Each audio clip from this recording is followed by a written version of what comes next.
Dear friends, welcome to E-Pathshala. I am Dr. Vishal Jadhav, Department of Sociology, Tilak Maharashtra Vidyapeeth, Pune. Today, we are going to discuss on a module titled Regionalism, Self-Determinism and Ethnic Chauvinism, which is part of the political sociology paper. In the previous modules, we have tried to understand the meaning of nation. According to Benedict Anderson's definition, nation is nothing but an imagined community. According to Partha Chatterjee, India is a nation of many nations, and this was proved especially true in the post-independent period, when there were many subaltern voices from different regions that argued that they were deprived economically, socially, culturally, and politically. These voices demanded separate statehoods. For instance, Telangana, for instance, the Jharkhand Mukti Morcha, for instance, the whole idea of carving out Uttarakhand and Chhattisgarh. Thus, this module will try and understand why people demand separate statehoods, what is the logic behind it, what is the logic behind regionalism, and how do political forces and political parties based on regional aspirations get inaugurated in Indian democracy. Regionalism, self-determination and ethnic chauvinism. In the following sections, we will briefly look at various movements for regional and political autonomy that have marked the history of independent India. We will look at movements that have demanded a separate state and or territorial autonomy at the regional level, as in the case of Telangana. We will look at movements where the demand has been autonomy and political control along ethnic lines and against outsiders, as in the case of Assam movement. Lastly, we will look at movements for secession or self-determination which have undergone various mutations and negotiations through the example of Kashmir. In each of these moments, we will go over a brief history of the socio-political context within which these movements emerged. We will look at the demands they made and also the changes within them. And finally, we will try to understand where these movements stand in the present context. It must be stated at the outset that all these movements have complex histories, and it is nearly impossible to do justice to all the aspects of the story. Movements for regional autonomy, Telangana. Regionalism, as mentioned earlier, reflects the aspiration of a region to gain more political power and within a larger political entity like a nation. This could be materialized by carving out a new state or autonomous area or such political and administrative bodies.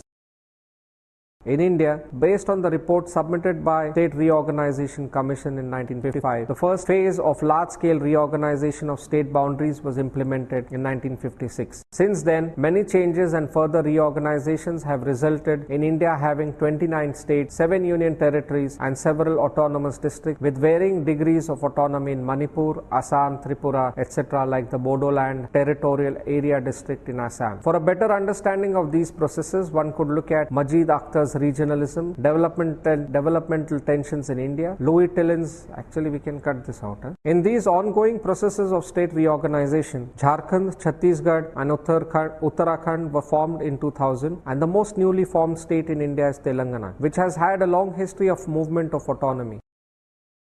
Often at the heart of such struggles is an experience of economic and social deprivation and marginalization of the region.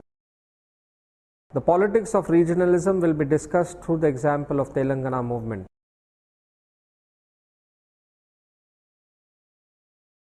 The history of the movement for the formation of Telangana state is rooted in the history that precedes colonial rule, even as it is located in present-day economic and social factors. The present-day region of Telangana came under the princely state of Hyderabad. The Nizam, operating through the Deshmukh, who were both landlords and moneylenders, had instituted a highly oppressive system of agrarian labor. Reeling under its effect and inspired by a cultural identity of the people of Telangana that was fomenting, thousands of people revolted against the rule of the Nizam from 1948 to 1951. The movement was led by the Communist Party of India. Finally, the Nizam, who so far was refusing to accede to India, signed the instrument of accession based on condition that the Indian army be called in to crush the revolt.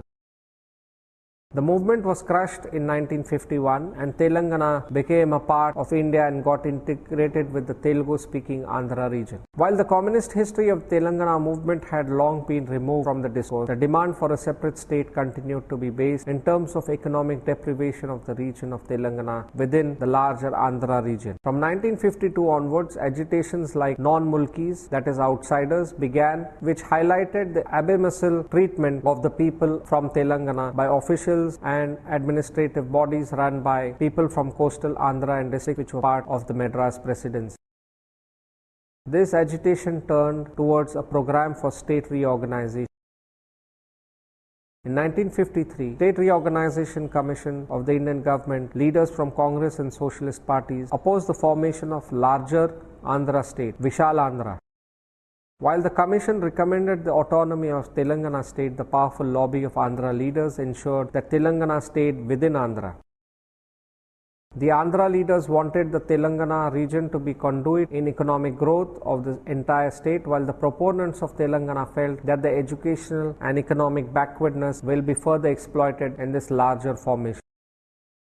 However, for many infrastructure and development related issues in Telangana, regional communities were formed. These eventually lost their power, and from 1968 onwards the demand for a separate state re-emerged. Over these years and in the future as well, the rich farmers from Andhra emerged as the powerful class, directing resources, particularly irrigated related, towards themselves. Tank irrigation declined in Telangana and dependence on pumps and therefore on electricity increased. In coastal Andhra, on the other hand, irrigation facilities were hoarded along with the benefits of the Krishna-Godavari basin. The culture and dialect of the Telangana region also suffered in this long period. The movement for a separate state eventually consolidated under Telangana Rashtra Samiti or TRS, which came into existence in 2001. After decades of agitation, strikes and deaths, in 2013 a resolution was passed in Parliament for the formation of a separate Telangana state, which finally came into existence on 2nd June 2014. K. Chandrasekhar Rao of TRS became the first Chief Minister. The state has retained Hyderabad as the capital. The formation of the new state is too recent to comment upon the changes that might have taken place for the people of Telangana. However, the history of marginalization and agrarian distress pose urgent questions. Ethnic politics and regional aspirations, Assam. The tying up of ethnic origins with regional politics, often termed as sons of the soil mobilization, presents a situation where claims over authentic belongingness are pitched against influx of outsiders. And these outsiders are argued to be responsible for the economic and social marginalization of the original inhabitants of the region. This kind of politics, in the case of Shiv Sena politics in Bombay, saw itself within the federal structure of the nation. The Assam movement, however, reached a phase where separation from India also got raised as a demand. The politics of ethnic chauvinism and its tying up with aspirations of regional autonomy will be discussed through the example of Assam movement. Some texts which can help understand this kind of politics are Thomas Blom Hans's Wages of Violence, Naming an Identity in Post-Colonial Bombay, and Sanjay Barua's India Against Itself, Assam and the Politics of Nationality. While several regional movements express a discontent towards outsiders, few have risen to the scale and violence of the Assam, Asom or Aksom movement. Starting in 1979 under the banner of All Assam Students Union, a non-party students group, the movement right from its inception pitted itself against outsiders, mostly identified as illegal immigrants from Bangladesh who were supposedly hijacking resources of the state, which was suffering from widespread poverty and unemployment despite being rich in resources like oil and coal and a long history of tea plantations. The complex ethnic composition and long history of migration separation makes Assam quite the opposite of the homogeneous entity of Asomia or Exomia nationalism, which the movement tried to present in its opposition to illegal immigrants assumed mostly to be coming from Bangladesh. Assam is made of various tribal and caste groups. There are Assamese in many parts of Upper Assam, Bengalis in Lower Assam, plains tribes like Bodos, Kachars, Tivas, Koch, Rajbanshis, etc., some of whom have assimilated into Assamese identity, while others maintain their separate identities. Tea plantation owners had bought in laborers from Chotanagpur region, from Oraon, Santhal and other such communities who lived in Assam for many decades now. Several Muslim peasants came from parts of East Bengal to work for the Assamese landlord. The Brahmaputra Valley was in some senses consolidated under the Ahom kingdom, which largely consolidated only in the 17th century, even though they came and began establishing themselves from the 12th century onward. They were never the rulers of all of Assam, especially when it came to many of the tribal groups. These Ahom rulers also maintained many cultural ties with mainland India and converted to Hinduism. This detour into the ethnic history of Assam is important because it is the claims to a unified history of Assam under the Ahoms that became the rhetoric for excluding outsiders. During the post-partition communal riot, many Bengali Hindus sought shelter in Assam, neighboring East Pakistan. During Bangladesh Liberation War, Bengali Muslims similarly came to Assam seeking a way out of violence. It is this group that was made the target of the anti-outsider movement, against which an ethnic unity of Assamese people was mobilized. The agitation peaked from 1979 onwards, and regular agitation, strike and violence became a part of everyday life.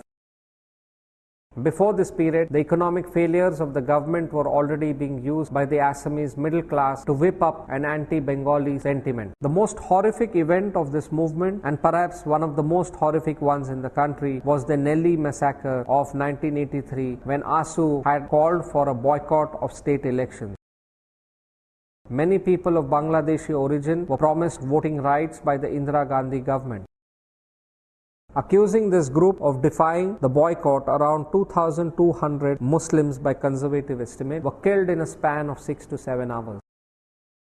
It is claimed that Tivas, one of the plains tribes who was assimilated into Assamese fold, carried out this massacre. In 1985, the Rajiv Gandhi government signed the Assam Accord, which had provided for securing the ethnic population of the state from encroachment by outsiders.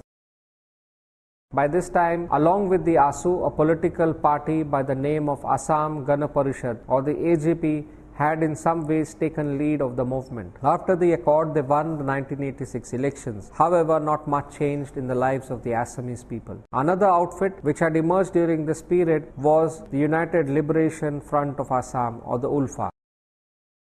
This came from a radical group within the Assam movement, which took a militant form and tried to direct the movement against the Indian state. Many Assamese intellectuals lent support to the movement, justifying it on grounds of nationality, federalism and internal colonialism. While initially finding support in the AJP, slowly ULFA lost its base amongst Assamese people due to its activities, which were turned into large-scale extortion, kidnapping, murders and acts of terrorism. A counter-insurgency outfit of surrendered ULFA militants, Salfa, was eventually found to be doing pretty much the same. This also became the starting point for militant groups in the name of various communities of Assam: the National Democratic Front of Bodoland, NDFB, the Karbi National Volunteers, etc. Eventually, with counter-terrorism operations, ULFA was brought to the negotiation table, except one faction of it. However, this entire history has not only turned the various ethnicities which were claimed to be unified under the Assamese banner against each other, it has also set grounds for the continuing marginalization of the Bengali Muslims. The Indian state against which the movement was pitched at one point of time has not given much of recourse except military operations and electoral alliances. The economic conditions of the people remain deprived, no matter what community they come from. For many commentators, the anti-outsider movement was a sentiment that was whipped up by the middle class, which has now created only more others. The root cause of the issues which gave rise to the movement and its militant phase remain unaddressed. Political autonomy and self-determination. In its ultimate form, movements from regional autonomy have also taken the form of demand for a separate nation. The Nagas, since before the independence of India, had demanded a separate nation. The Khalistan movement of 1980s also made such demand for a few years. Here, the question of nationality takes precedence, going beyond autonomy within the federal structure of a nation, and historical, economic, and socio-cultural factors together shape the demand of a separate national identity. Movements for self-determination in India have all taken a violent turn at some point.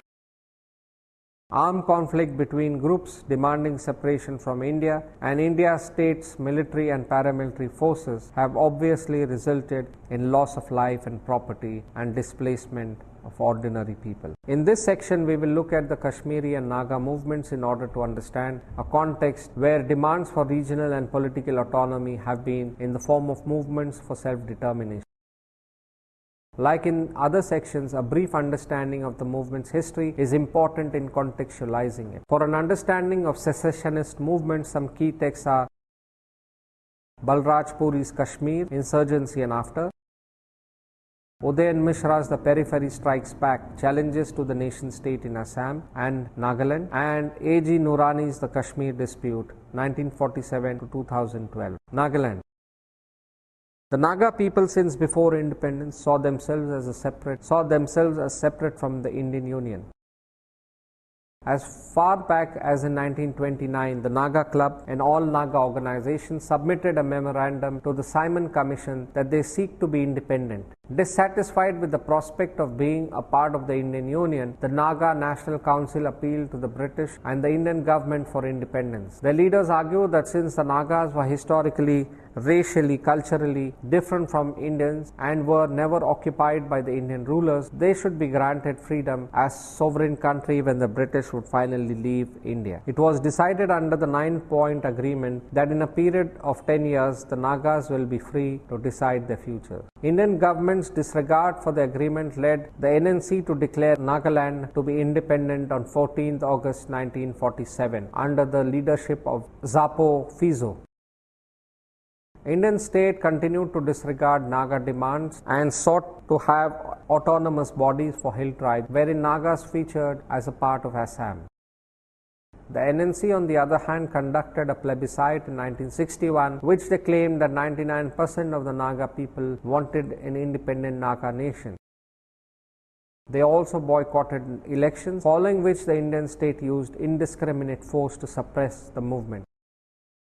In this period, that various laws providing extraordinary powers to the defense forces were brought in. T. Sakiri, one of the moderate leaders, was killed in 1956 and many of the NNC had to go underground. In this period, Fizo took charge of the movement, which started to take a militant form. Nagaland became a separate state in 1963, but the leadership was not satisfied with this move. The armed movement continued in all these years, with several reports of excesses committed by the army on the locals. In 1975, Shillong Accord was signed, which came in the backdrop of emergency and extended military repression. Many of the NNC leaders signed the accord, which paved way for their surrender and creating space for peace talks. Disappointed with this, some leaders like Isaac Su, Thu Muvia and Khaplang formed the Nationalist Socialist Council of Nagaland, or NSCN, in 1980. It gained popular support in the following years, but gradually fragmented into factions. Over the years, the militant aspects of the movement has subsided, leaving aside a few instances. Caught in the middle of the insurgent and counter-insurgent violence, many people have started to see the benefits in integration with the Indian state. Several rounds of peace, including one in 2015, have pointed towards a decline in secessionist political sentiment. But it must be remembered that this stage of integration comes from a violent past and is reflective of a fatigue by non-violence. The Armed Forces Special Power Act of 1958 continues to be in force in the state. Demilitarization, it has been argued, is one of the crucial steps in bringing in a sense of equality and respect, apart from focus on development of the region. If the Indian state is concerned about the integration of Naga people, democratic mechanism, justice, peace and equality have to be ensured. Kashmir. One of the most long-running violent and sensitive conflicts perhaps in the world is that of Kashmir. The kingdom of Jammu and Kashmir at the time of independence was under the rule of Maharaja Hari Singh. The region is divided into three parts. The Jammu Hills and Plains region, which has a Hindu majority. The Kashmir Valley has a Muslim majority, and the Ladakh region, which has Buddhist and Muslim population. Hari Singh wished to rule over the independent state of Jammu and Kashmir, but the region became the center of conflict between India and Pakistan during independence. Sheikh Abdullah, a popular leader of the Secular National Conference, wished the Kashmiri people to not be under the rule of Hari Singh and neither join Pakistan. The demand for Azad Kashmir was resonant. However, Jammu and Kashmir was forced to join the instrument of accession with India, as in 1947 Pakistan had invaded the northwestern region of the state, and Hari Singh sought support from the Indian state in defeating them. It was agreed that after the Pakistani insurgents were driven back, Kashmiri people will decide whether they wish to stay with India. Sheikh Abdullah became the first chief minister of the state. As a result of the invasion, Pakistan captured part of the northwest Kashmir, which remains under its control. Soon after the 1947 war, the demand for autonomy of Kashmir began to be raised. As a consequence, Sheikh Abdullah was removed from his post and arrested in 1953. Till Abdullah's release in 1974, several incompetent governments ruled the state, often coming under the control of the Congress party at the center. There were allegations of rigging in elections. These discontents reached a new stage with the elections of 1987, which were widely believed to have been rigged. In the meanwhile, Farooq Abdullah, Sheikh Abdullah's son, ran a government which was dismissed and then again came to power after negotiations with Congress. It is after this period that the insurgency took roots in Kashmir.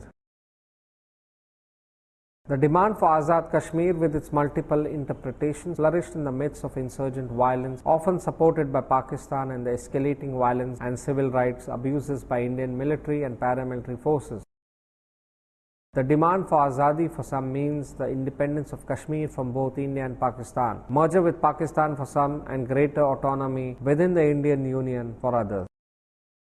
Regional groups with different hues have also emerged and command authority in the region. People's Democratic Party, the Hurriyat Conference, Mirwaz Umar Farooq faction and the SAS Gilani faction, Jammu and Kashmir Liberation Front, Yasin Malik, etc. are some of the crucial parties and leaders at the moment. Amidst all this, the region of Ladakh and Jammu have different aspirations as well. The 1990s was the most violent decade for the people of Kashmir, whose daily lives were very much suspended. Since early 2000, the insurgent forces have been on the decline, but the resentment amongst the ordinary people is high. The stories of ordinary people being picked up and tortured, rapes of women by men of security forces, the enforced disappearances of local men are abound and have been reported by different human rights organizations. The Armed Forces Special Powers Act continues to be in force in the state. It must be understood that amidst competing claims, it is the idea of Kashmiriyat, a secular culture of Kashmir, that many people defend and argue for when they talk about Azad Kashmir. In this understanding, the massed exodus of Kashmiri Pandits who were driven away by the fundamentalist militants is seen as a loss of this very history and culture. For the defenders of Kashmiriyat, it is hoped that the Kashmir Pandit will return, as will harmony in the region. With the militancy being more or less curtailed, it is the aspirations and quality of Kashmiri people that the Indian nation has to sincerely respond to. Instead, what we have seen time and again is highly emotive responses which offer no solutions to the complex problem of the region. Thus, in this module, we have seen that The nature of Indian democracy itself is one of the major reasons for this whole reason of asking for separate regions. Identities based on caste, based on language, based on region, based on other kinds of ethnicities are part and parcel of Indian democracy. It is no wonder then that we find voices, especially from the margins, that demand separate statehoods because they feel that as a nation they have been deprived for very long, economically, politically, culturally and socially. Thank you.